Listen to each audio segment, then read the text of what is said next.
ആലപ്പുഴയിലെ തിരോധാനങ്ങൾ, അതിനു പിന്നിലുള്ള ഏക വ്യക്തി സെബാസ്റ്റ്യൻ. 4 സ്ത്രീകളുടെ തിരോധാനവുമായി ബന്ധപ്പെട്ടാണ് സെബാസ്റ്റ്യന്റെ പങ്ക് ഇപ്പോൾ കൂടുതൽ വെളിയിലേക്ക് വരുന്നത്. ജയനമ്മയുടെ മരണവുമായി ബന്ധപ്പെട്ട് തുടങ്ങിയ അന്വേഷണമാണ് ആലപ്പുഴയിലെ പള്ളിപ്പുറത്തെ സെബാസ്റ്റ്യന്റെ വീട്ടിന് മുന്നിൽ എത്തിയത്. അവിടെ നിന്ന് മൃതദേഹാവശിഷ്ടങ്ങൾ കണ്ടെത്തുന്നു. പിന്നീട് നടത്തിയ തെരച്ചിലിൽ കൂടുതൽ അസ്ഥിയുടെ ഭാഗങ്ങൾ കണ്ടെത്തുന്നു, തെളിവുകൾ കണ്ടെത്തുന്നു. അത് മറ്റ് പല സ്ത്രീകളുടെ തിരോധാനവുമായി ബന്ധിപ്പിക്കപ്പെടുന്നു. സമാനമായ രീതിയിൽ കാണാതെയായ സ്ത്രീകളുടെ ബന്ധുക്കൾ രംഗത്ത് വരുന്നു. അപ്പോൾ 4 സ്ത്രീകളുടെ തിരോധാനവുമായി ബന്ധപ്പെട്ട് ആരോപണ വിധേയനാണ് സെബാസ്റ്റ്യൻ എന്ന ആൾ. ആ സൈക്കോ കുറ്റവാളി സെബാസ്റ്റ്യൻ എന്ന കുറ്റവാസന ചെറുപ്പം മുതലേ തന്നെ കാണിക്കുന്ന വ്യക്തിയുടെ ചില സവിശേഷതകളാണ് അതിൻ്റെ അന്വേഷണ സംഘം പുറത്തുവിട്ട വിവരങ്ങളിൽ നിന്ന് നമ്മൾ മനസ്സിലാകുന്നത്. ബാങ്കിൽ പോകാത്ത കോടീശ്വരനാണ് സെബാസ്റ്റ്യൻ എന്ന കുറ്റവാളി ബാങ്കിൽ പോകില്ല. കാരണം ബാങ്കിൽ പോയുള്ള സാമ്പത്തിക ഇടപാടുകൾ കുറ്റകൃത്യങ്ങൾ കണ്ടുപിടിക്കുന്നതിന് ഇടയാക്കും. അപ്പോൾ സെബാസ്റ്റ്യൻ ബാങ്കിൽ പോകില്ല. അന്വേഷണം തുടങ്ങിയത് സെബാസ്റ്റ്യനെതിരെ 2002-ലാണ്. 2012-ന് ശേഷം സെബാസ്റ്റ്യൻ ബാങ്കിൽ പോയിട്ടേയില്ല. ബാങ്ക് ഇടപാടുകളും 2012-ന് ശേഷമില്ല. പണം കൊണ്ടു നടക്കുന്നത് എപ്പോഴും ബിഗ് ഷോപ്പറിലാണ്. കയ്യിലെ സഞ്ചിയിൽ ഇതുപോലെ നമ്മൾ ദൃശ്യങ്ങളിൽ കാണുന്നത് പോലെ ഉള്ള ആരും ശ്രദ്ധിക്കാത്ത അല്ലെങ്കിൽ ഒരു തുണി സഞ്ചിയിൽ എപ്പോഴും പണമുണ്ടാകും. ബ്ലേഡ് ഇടപാടുകൾ നടത്തും. അത് പണമുണ്ട് എന്ന് ആളുകൾക്കറിയാം. അവർ തേടിയെത്തും, അല്ലെങ്കിൽ അവരെ തേടി സെബാസ്റ്റ്യൻ എത്തും. സെബാസ്റ്റ്യന്റെ പേരിൽ ആരോപിക്കപ്പെടുന്ന കുറ്റങ്ങൾ അത് ഒരു നിശ്ചിത കാലയളവിലുള്ളതാണ്. ഏതാണ്ട് 6 വർഷത്തെ ഇടവേള ഓരോ സ്ത്രീകളുടെയും തിരോധാനവുമായി ബന്ധപ്പെട്ടുണ്ട് എന്നത് വളരെ വ്യക്തമാണ്. ദുരൂഹമായ കേസുകൾ കൃത്യമായ ഇടവേളകളിലാണ് ഈ സൈക്കോ കില്ലർ നടത്തുന്നത് എന്നതാണ് സൂചന. 6 വർഷത്തെ ഇടവേളയാണ് ഈ കേസുകളിൽ നമ്മൾ കാണുന്നത്. തെളിവ് നശിപ്പിക്കാൻ എടുക്കുന്ന സമയമാണ് സെബാസ്റ്റ്യൻ ഈ ഇടവേള എന്നതാണ് അന്വേഷണ സംഘം സംശയിക്കുന്നത്. കേസുകൾ തമ്മിൽ പരസ്പര ബന്ധമുണ്ട്. അപ്പോൾ ഓരോ കേസുകളും നടത്തി അവരുടെ പണം തട്ടിയെടുത്ത് അവരെ കൊലപ്പെടുത്തി പിന്നീട് ആ തെളിവുകൾ നശിപ്പിക്കാൻ എടുത്ത സമയം, അതിനുശേഷം ആ പണം തീരുമ്പോൾ അടുത്ത കുറ്റകൃത്യത്തിലേക്ക് സെബാസ്റ്റ്യൻ നീങ്ങും. അതാണ് അയാളെ ചോദ്യം ചെയ്തതിൽ നിന്നും തെളിവെടുപ്പുകളിൽ നിന്നുമൊക്കെ അന്വേഷണ സംഘം മനസ്സിലാക്കിയിട്ടുള്ള കാര്യം. മറ്റൊന്ന്, അതിബുദ്ധിമാനായ കുറ്റവാളിയാണ്. 4 തിരോധാനങ്ങളുണ്ടായി. ഈ തിരോധാനങ്ങളിൽ 3 ചില ഘട്ടങ്ങളിലെങ്കിലും സെബാസ്റ്റ്യനിലേക്ക് അന്വേഷണ സംഘം വിരൽ ചൂടി. പക്ഷേ ബുദ്ധിമാനായ കുറ്റവാളി അവിടെ നിന്നൊക്കെ രക്ഷപ്പെടുന്നത് കണ്ടു. ആളുകളെ സംസാരിച്ച് വീഴ്ത്താൻ അല്ലെങ്കിൽ അവരെ വിശ്വാസത്തിലെടുക്കാൻ അതിസാമർഥ്യം സെബാസ്റ്റ്യനുണ്ടായിരുന്നു. ആളുകളുടെ സ്വഭാവം മനസ്സിലാക്കിയായിരിക്കും സെബാസ്റ്റ്യൻ അവരോട് പെരുമാറുക. ആളുകളുടെ രീതികൾ പെട്ടെന്ന് പഠിച്ചെടുക്കും.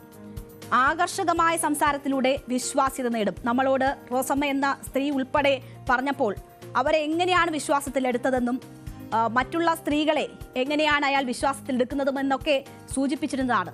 അപ്പോൾ ആളുകളെ വിശ്വാസത്തിലെടുക്കാൻ പറ്റുന്ന തരത്തിലുള്ള വാക്ചാതുരി ഉള്ള കുറ്റവാളിയാണ് സെബാസ്റ്റ്യൻ. ഇത്രയധികം കുറ്റകൃത്യങ്ങൾ ചെയ്യുമ്പോഴും സെബാസ്റ്റ്യനും ഉണ്ട് ഒരു വീക്ക് പോയിന്റ്. മകനെ ഓർത്താൽ സെബാസ്റ്റ്യന് മനമുരുകും.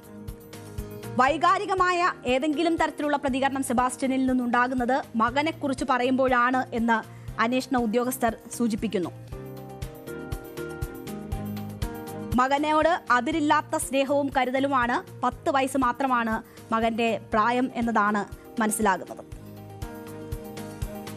സെബാസ്റ്റ്യനെ കുടുക്കിയതെന്ന് ഇത്രയും അതിബുദ്ധിമാനായ കുറ്റവാളിയെ ഇപ്പോൾ കുരുക്കിലേക്ക് കൊണ്ടുവന്ന കാര്യങ്ങൾ എന്താണ്? അതും അതിബുദ്ധിയാണ് സെബാസ്റ്റ്യനെ കുരുക്കുന്നത് എന്നാണ് മനസ്സിലാകുന്നത്. കാണാതായവർ ജീവനോടെ ഉണ്ടെന്ന് വരുത്തി തീർക്കാൻ വേണ്ടി അവരുടെ ഫോണുകൾ ഉപയോഗിക്കുക, ഇടയ്ക്ക് വിളിക്കുക, അതൊരു ശീലമാക്കിയിരുന്നു സെബാസ്റ്റ്യൻ. ജയനമ്മ ജീവനോടെയുണ്ട് എന്ന് വരുത്തി തീർക്കാനാണ് ഏറ്റവും ഒടുവിൽ ഇങ്ങനെ ഒരു ശ്രമം നടത്തിയത്. വ്യാജ തെളിവുകൾ സൃഷ്ടിക്കാൻ ശ്രമിച്ചു. ഇതും വിനയായി. ജയനമ്മയുടെ വ്യാജ മിസ് കോളുകൾ കുരുക്കായി. ജയനമ്മയുടെ ഫോൺ മരണത്തിന് ശേഷം ഉപയോഗിക്കുകയും അതുപയോഗിച്ച് അവർ സ്ഥിരമായി വിളിക്കുന്ന ആളുകൾക്ക് മിസ് കോൾ അടിക്കുകയും അതിനുശേഷം മിണ്ടാതിരിക്കുകയും ചെയ്തതാണ് കുരുക്കിയത്. കൂടുതൽ സ്ത്രീകൾക്കായി സെബാസ്റ്റ്യൻ വല വിരിച്ചിട്ടുണ്ട്. ബംഗളൂരുവിലെ സ്ത്രീയെ കുടുക്കാൻ ശ്രമിച്ചു. ബംഗളൂരു കേന്ദ്രമാക്കി ഒരു സ്ത്രീയെ കുടുക്കാൻ ശ്രമിച്ചതിന്റെ വിവരങ്ങൾ ഈ ചോദ്യം ചെയ്യലിൽ അന്വേഷണ സംഘത്തിന് ലഭിച്ചിട്ടുണ്ട് എന്നാണ് മനസ്സിലാകുന്നത്. തലനാരിഴയ്ക്ക് രക്ഷപ്പെട്ട പല സ്ത്രീകളുമുണ്ട്. സെബാസ്റ്റ്യനെ ഈ കുറ്റകൃത്യങ്ങളുമായി ബന്ധപ്പെട്ട് ചോദ്യം ചെയ്യുമ്പോൾ, തെളിവെടുപ്പിന് കൊണ്ടുവരുമ്പോഴൊക്കെ നമ്മളോട് തന്നെ മറ്റ് പല സ്ത്രീകളും തുറന്നു പറഞ്ഞു. അതിലൊന്നാണ് റോസമ്മ എന്ന പെൺ സുഹൃത്ത്. അവർക്ക് വിവാഹ വാഗ്ദാനം വരെ നൽകി അവരെ വലയിലാക്കാൻ സെബാസ്റ്റ്യൻ ശ്രമിച്ചതാണ്. പക്ഷേ അവർക്കിപ്പോൾ കുറ്റകൃത്യത്തിൽ എന്തെങ്കിലും തരത്തിലുള്ള പങ്കുണ്ടോ എന്നൊക്കെ അന്വേഷണ സംഘം പരിശോധിച്ചുകൊണ്ടിരിക്കുകയാണ്. അങ്ങനെ സെബാസ്റ്റ്യന്റെ വലയിൽ കുടുങ്ങിയ 4 സ്ത്രീകൾ എന്ന് നമ്മൾ പറയുമ്പോൾ കുടുങ്ങാതെ രക്ഷപ്പെട്ടവരും തലനാരിഴയ്ക്ക് രക്ഷപ്പെട്ടവരുമായ മറ്റ് സ്ത്രീകളും ഉണ്ട് എന്നതാണ് മനസ്സിലാകുന്നത്. സ്ത്രീകളെ, ഒറ്റപ്പെട്ട് താമസിക്കുന്ന സ്ത്രീകളെ, സാമ്പത്തികമുള്ള സ്ത്രീകളെ, വസ്തു ഇടപാടുകൾ, സ്വന്തം പേരിൽ വസ്തുവോ ഇടപാടുകളോ ഒക്കെ നടത്തുന്ന സ്ത്രീകളെ അവരെ സമീപിച്ച് അതിന് പ്രേരിപ്പിക്കുക, അങ്ങനെ അവരുടെ സമ്പത്ത് ഏതെങ്കിലും തരത്തിൽ സ്വന്തമാക്കുക, പിന്നീട് തെളിവ് നശിപ്പിക്കാനായി അവരെ കൊന്നുകളയുക, അതിനുശേഷം അവരെ കൊലപ്പെടുത്തിയതിനു ശേഷം തെളിവില്ലായ്മ ചെയ്യാൻ കൂടുതൽ സമയമെടുക്കുക. അവർ അതിബുദ്ധിയോടുകൂടി, അവർ ഉപയോഗിച്ച ഫോൺ, അവർ ജീവിച്ചിരിക്കുന്നു, ഒറ്റപ്പെട്ട സ്ത്രീകളാണ്, അവരുടെ ബന്ധുക്കളുമായി വലിയ അടുപ്പമില്ലാത്ത സ്ത്രീകളാണ്, അവർ ജീവിച്ചിരിക്കുന്നു എന്ന് തോന്നിപ്പിക്കുന്ന തരത്തിൽ ചില ഇടപെടലുകൾ നടത്തുക, അങ്ങനെയൊക്കെയുള്ള അതിബുദ്ധി കാലാകാലങ്ങളായി നടത്തി വന്നതാണ്. ഇനിയും നമ്മൾ അറിയാത്ത ഇരകൾ ഈ കേസിലുണ്ടോ എന്നത് അറിയില്ല. എന്തായാലും അതിൻ്റെയൊക്കെ ചുരുളഴിക്കാൻ പോലീസ് വലിയ രീതിയിലുള്ള ശ്രമം നടത്തിക്കൊണ്ടിരിക്കുകയാണ്. ആ കുറ്റവാളി കൂടുതൽ വെളിവാകുമ്പോൾ അത്രമാത്രം അതിബുദ്ധിമാനായ ഒരു കുറ്റവാളി ആണ് എന്നതാണ് മനസ്സിലാകുന്നത്. എന്തായാലും കേസന്വേഷണം ഇപ്പോൾ ശരിയായ വിധത്തിലും വേഗത്തിലും മുന്നോട്ട് പോവുകയാണ്. എന്ത് സംഭവിക്കുമെന്നത് കാത്തിരുന്ന് തന്നെ കാണാം. ഇടവേളയ്ക്ക് ശേഷം നമ്മുടെ പ്രധാനപ്പെട്ട സെഗ്മെന്റുകളിലേക്ക് എത്താം.